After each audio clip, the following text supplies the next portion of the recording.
ఒక చిన్న ప్రశాంతమైన గ్రామం. ఆ గ్రామం పూర్తిగా నిశ్శబ్దంగా ఉంది. రాత్రి సమయం కావడం వల్ల ఇళ్లలో దీపాలు వెలుగుతున్నాయి. ఆ చల్లని రాత్రిలో ఊరి చివర ఉన్న చెరువు చెట్టు కింద కొంతమంది గ్రామస్తులు కూర్చుని ఉన్నారు. చంద్రుడి వెలుగులో చెట్టు నీడ పెద్దగా పడుతూ ఆ చోటు మరింత రహస్యభరితంగా కనిపిస్తోంది. ఏం చేద్దాం అని రామయ్య అన్నాడు. అతని స్వరంలో భయం కనపడింది. చెట్టు కింద ఏదో ఉంది. నిన్న రాత్రి నుంచి అలాగే ఉంది అని సుబ్బయ్య గుసగుసలాడాడు. అందరూ ఆ చెట్టు వైపు చూశారు. పెద్ద మర్రి చెట్టు, దాని కింద ఒక చిన్న గుమ్మం వంటిది కనిపించింది. అది ఎప్పుడూ లేదు. ఎవరూ దాన్ని కట్టలేదు. అది ఎలా వచ్చింది అనేది ఎవరికీ తెలియదు. మనం వెళ్ళి చూద్దామా అని యువకుడు శ్రీను అన్నాడు. వద్దు బాబూ, రాత్రి సమయంలో అలాంటి చోట్లకు వెళ్ళకూడదు అని పెద్దవాడు వేణుగోపాల్ హెచ్చరించాడు. కానీ కుతూహలం వారిని వెనక్కి లాగలేకపోయింది. కొన్ని నిమిషాల తర్వాత వారంతా దీపాలు, వెలుగుకర్రలు తీసుకుని ఆ చెట్టు వైపు నడిచారు. చెట్టు దగ్గరికి వచ్చేసరికి వారికి అర్థమైంది, ఆ గుమ్మం వంటిది నిజంగా ఒక చిన్న గుహ ప్రవేశ ద్వారం. దాని లోపల చాలా చీకటి. ఒక వింత వాసన బయటకు వస్తోంది. పాత, తడిమిన మట్టి మరియు ఏదో కుళ్ళిన వాసన. ఇది ఎంత లోతుగా ఉండొచ్చు అని రామయ్య అడిగాడు. శ్రీను తన టార్చ్ లైట్ ఆన్ చేసి లోపలికి చూశాడు. చాలా లోతుగా ఉంది. కాని ఒక వింత విషయం, లోపల నుంచి గాలి వస్తోంది. అంటే ఇది ఎక్కడైనా దాటుతోంది. వేణుగోపాల్ గారు తల ఊపారు. మనం ఇంటికి వెళ్ళిపోదాం. రేపు పగటిపూట చూద్దాం. కానీ శ్రీనును ఆపలేకపోయారు. అతను అప్పటికే గుహలోకి దిగిపోయాడు. శ్రీను, వెనక్కి రా అని అందరూ అరిచారు. కాని అతని గొంతు లోపల నుంచి వినిపించింది. అరే, ఇక్కడ ఏదో అద్భుతంగా ఉంది. మీరంతా రండి. ఒకరి తర్వాత ఒకరుగా వారంతా గుహలోకి దిగిపోయారు. లోపల వారికి ఆశ్చర్యం కలిగింది. అది ఒక పెద్ద గుహ. దాని గోడలపై వింత రాతి చిత్రలేఖనాలు ఉన్నాయి. మధ్యలో ఒక చిన్న కుండ ఉంది. దాని లోపల నీరు కనిపించింది. ఈ చిత్రలేఖనాలు చూడండి అని సుబ్బయ్య అన్నాడు. ఇవి చాలా పాతవిలా ఉన్నాయి. గోడలపై చిత్రాలు విచిత్రంగా ఉన్నాయి. వారిలో కొన్ని మనుషుల ఆకారంలో ఉన్నాయి. కానీ వారి కళ్ళు చాలా పెద్దవి, చేతులు చాలా పొడవుగా ఉన్నాయి. మరికొన్ని చిత్రాలు ఏదో కాలి వేళ్లు, తోకలు ఉన్న జీవుల వంటివి. ఈ కుండలో ఏముంది అని రామయ్య అడిగాడు. శ్రీను దగ్గరికి వెళ్లి చూశాడు. నీరు ఉంది. కాని ఇది సాధారణ నీరు కాదు. ఇది ఏదో కదులుతోంది. అందరూ దగ్గరికి వచ్చి చూశారు. నీరు నిజంగా అదంతటా అదే కదులుతోంది. ఏదో లోపల సజీవంగా ఉన్నట్లు. అకస్మాత్తుగా కుండ లోపల నుంచి ఒక వింత శబ్దం వచ్చింది. గుర్ర్! అందరూ వెనక్కి వెళ్ళిపోయారు.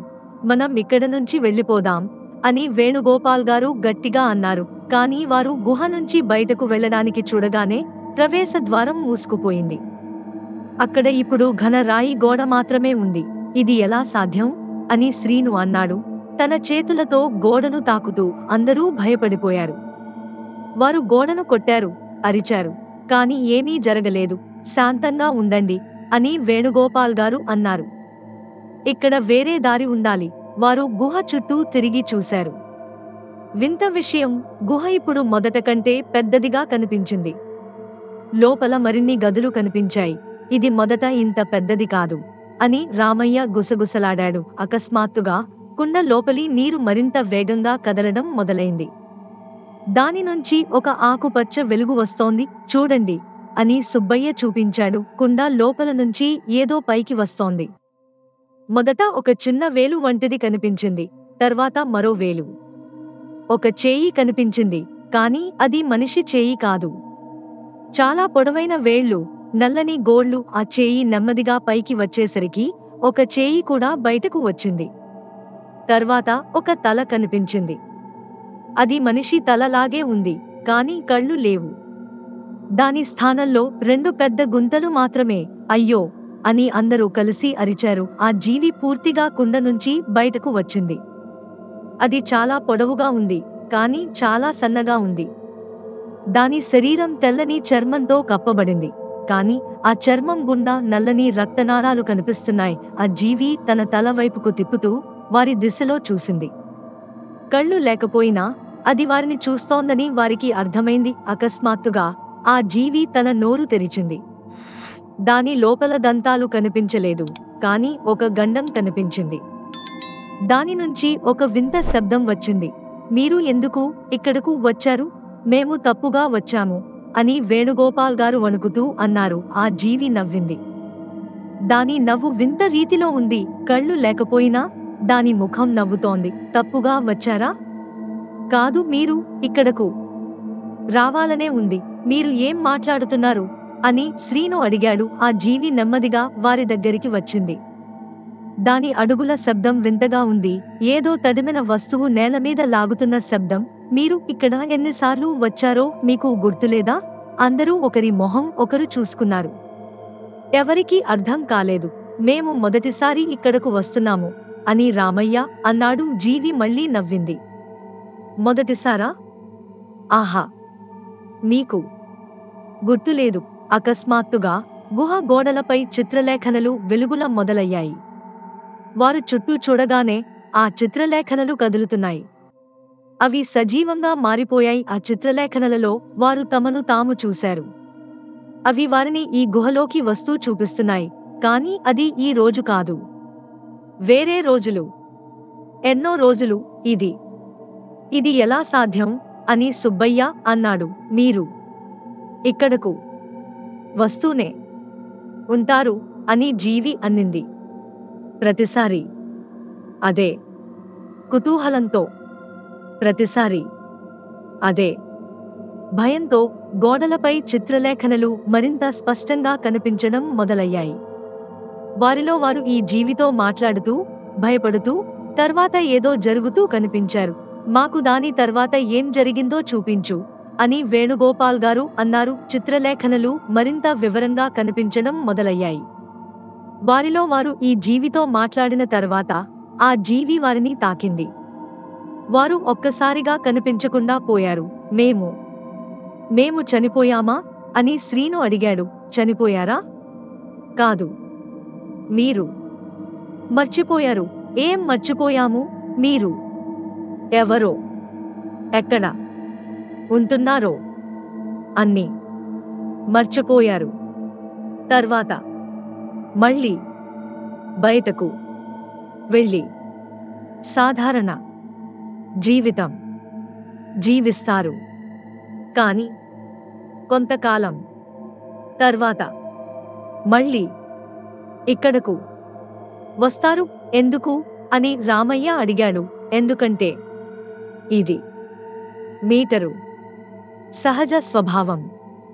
మీరు రహస్యాల వెనుక వెళ్లకుండా ఉండలేరు. అకస్మాత్తుగా వారికి ఒక వింత అనుభవం వచ్చింది.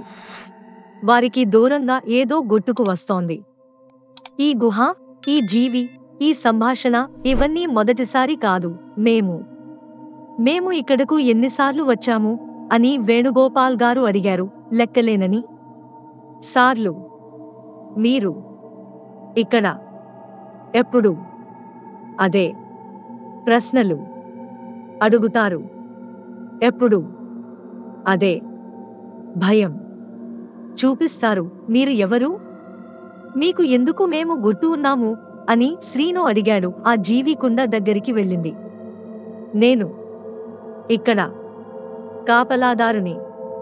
ఈ రహస్య ప్రవాహానికి కాపలాదారుని. రహస్య ప్రవాహం అంటే ఏమిటి?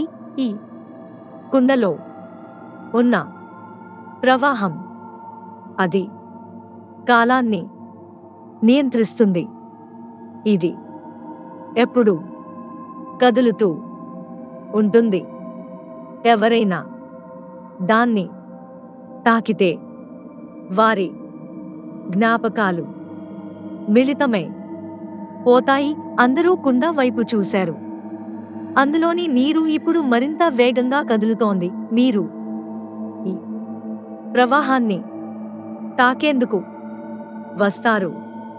ఎందుకంటే మీటరు మనస్సులో ఎప్పుడు కుతూహలం ఉంటుంది. దాన్ని తాకిన తర్వాత మీటరు గతం మర్చిపోతారు. కాని ఆ కుతూహలం మనుగడ చేస్తుంది. అంటే మేము ఎన్నటికీ ఈ చక్రం నుంచి బయటపడలేమా అని సుబ్బయ్య అడిగాడు. జీవి మౌనంగా ఉంది. చెప్పండి అని వేణుగోపాల్ గారు అన్నారు. ఒక మార్గం ఉంది. కానీ అది చాలా కష్టం. ఆ మార్గం ఏమిటి అని అందరూ కలిసి అడిగారు. మీలో ఒకరు ఈ కుండలో దిగాలి. అప్పుడు ఈ ప్రవాహం ఆగిపోతుంది. కాని ఆ వ్యక్తి ఎప్పటికీ బయటకు రాలేరు. అందరూ ఒకరి మొహం ఒకరు చూసుకున్నారు. ఎవరూ మాట్లాడలేదు. మీలో ఎవరైనా త్యాగం చేయాలి మిగతా వారిని కాపాడటానికి. శ్రీను ముందుకు అడుగు వేశాడు. నేను చేస్తాను. కాదు అని రామయ్య అన్నాడు. నువ్వు చాలా చిన్నవాడివి. అయితే నేను చేస్తాను అని వేణుగోపాల్ గారు అన్నారు. నేను వయసులో పెద్దవాడిని కాదు. మేమంతా కలిసి వేరే మార్గం కనుక్కుందాం అని సుబ్బయ్య అన్నాడు. కాని జీవి తల ఊపింది. వేరే మార్గం లేదు. ఈ గుహ విడిచిపెట్టాలంటే ఇదే ఒకే మార్గం. అకస్మాత్తుగా కుండలోని నీరు మరింత వేగంగా కదలడం మొదలైంది. గుహలో గాలి వేగం పెరిగింది. ఏదో జరుగుతోంది అని రామయ్య అన్నాడు. ప్రవాహం బలపడుతోంది. త్వరగా నిర్ణయించుకోండి అని జీవి అందింది. శ్రీను కుండ దగ్గరికి వెళ్ళాడు. నేను దిగుతున్నాను. కాని అతను కుండలోకి దిగబోయేటప్పుడు అకస్మాత్తుగా వేణుగోపాల్ గారు అతనిని వెనక్కి లాగారు. ఆగు. ఇది మనకు వేరే దారి చూపిస్తోంది. ఏమిటి అని అందరూ అడిగారు. ఈ జీవి మనకు అబద్ధం చెప్తోంది. దీని మాట వింటే మనం ఎప్పటికీ ఇక్కడే ఉండిపోతాం. జీవి కోపంగా చూసింది. నేను అబద్ధం చెప్పలేదు. అయితే మీరు ఎందుకు మాతో చెప్పలేదు? మేము ఇక్కడ నుంచి బయటపడే వేరే మార్గం ఉందని. వేరే మార్గం లేదు. వేణుగోపాల్ గారు గుహ గోడలను తాకారు. కాని ఈ గోడలు చూడండి. ఇవి మనిషి చేత తయారైనవి. అంటే ఇక్కడ మనుషులు వచ్చి వెళ్ళేవారు. జీవి కాసేపు మౌనంగా ఉంది. నిజం చెప్పండి.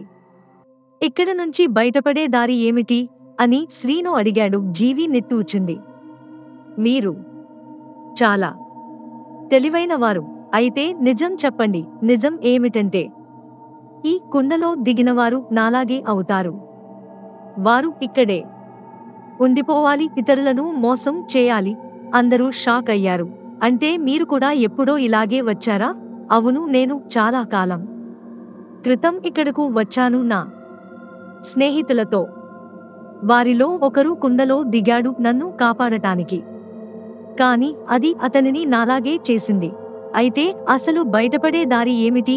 ఒకే ఒక దారి ఉంది. ఈ కుండను పూర్తిగా ఖాళీ చేయాలి. ఎలా? ఈ నీరు అసలైన మనిషి కన్నీళ్లతో తయారైంది.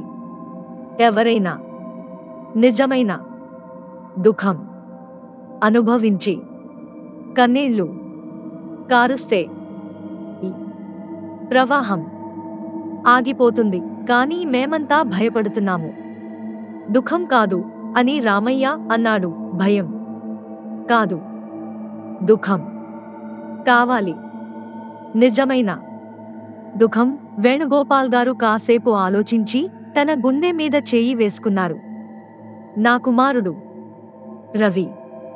అతను కేవలం 10 సంవత్సరాల వయసులో అనారోగ్యంతో చనిపోయాడు.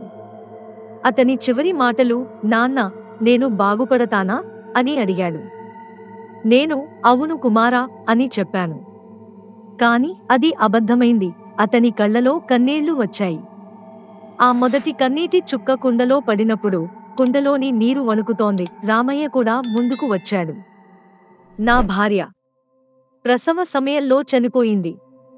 నేను నా కుమార్తె ముఖం చూసేటప్పుడల్లా ఆమె గుర్తుకు వస్తుంది. అతని కన్నీళ్లు కూడా కుండలో కలిశాయి. సుబ్బయ్య నెమ్మదిగా మాట్లాడాడు. నా తల్లిదండ్రులు కరువు కాలంలో ఆహారం లేకుండా చనిపోయారు. చివరిసారి వారిని చూసినప్పుడు వారు నన్ను ఆశీర్వదించి మంచిగా బ్రతుకు అన్నారు. కాని నేను వారిని కాపాడలేకపోయాను. శ్రీను అందరికంటే చిన్నవాడైనా అతని కళ్ళలో కూడా దుఃఖం కనిపించింది. నా చిన్న సోదరుడు. అతను చెరువులో మునిగిపోయాడు. నేను అతనితో గొడవ పెట్టుకుని అతన్ని ఇంటి నుంచి గెంటేశాను. అతను కోపంతో చెరువు దగ్గరికి వెళ్ళాడు. అది నా తప్పు. వారందరి కన్నీళ్లు కుండలో కలిసే కొద్దీ ఆ రహస్య ప్రవాహం నెమ్మదిగా మారుతోంది. నీటి రంగు తెల్లగా మారుతోంది. దాని చలనం తగ్గుతోంది. చూడండి అని జీవి అందింది, దాని స్వరంలో ఆశ్చర్యం. నిజమైన దుఃఖం, నిజమైన ప్రేమ, ఇవే ఈ శాపాన్ని తొలగించగలవు. కుండలోని నీరు పూర్తిగా ఆవిరైపోయింది. జీవి కూడా నెమ్మదిగా మాయమవుతోంది. మీరు స్వేచ్ఛగా వెళ్ళిపోవచ్చు. నేను కూడా చివరకు విముక్తి పొందాను. జీవి మాయమవుతున్నప్పుడు దాని ముఖంలో ఒక ఆనందం కనిపించింది. ధన్యవాదాలు. మీరు నాకు శాంతిని ఇచ్చారు. ఎన్నో సంవత్సరాలుగా నేను ఇక్కడ బంధించబడి ఉన్నాను. గుహ గోడలు వణుకుతూ కూలిపోవడం మొదలయ్యాయి. చిత్రలేఖనలు మసకబారుతున్నాయి. త్వరగా గుహ కూలిపోతోంది అని వేణుగోపాల్ గారు అరిచారు. అకస్మాత్తుగా వారు వచ్చిన దారిలో ఒక వెలుగు కనిపించింది. ప్రవేశద్వారం మళ్లీ తెరుచుకుంది. పరుగెత్తండి అని అందరూ కలిసి గుహ నుంచి బయటకు పరుగెత్తారు. వారి వెనుక రాళ్లు కూలుతున్న శబ్దాలు వినిపించాయి. చివరకు వారు బయటకు వచ్చేసరికి వారి వెనుక గుహ పూర్తిగా మూసుకుపోయింది. చెట్టు కింద ఇప్పుడు సాధారణ నేల మాత్రమే కనిపించింది. వారు ఊపిరి పీల్చుకుంటూ ఒకరినొకరు చూసుకున్నారు. వారి కళ్లలో ఇంకా కన్నీళ్లు ఉన్నాయి, కానీ అవి విముక్తి కన్నీళ్లు. ఈ కథ మీకు నచ్చితే లైక్ చేయండి, షేర్ చేయండి, కామెంట్ చేయండి మరియు మన ఛానల్ను సబ్స్క్రైబ్ చేయండి. మరిన్ని తెలుగు కథల కోసం మన ఛానల్ను ఫాలో అవ్వండి. Thank you so much.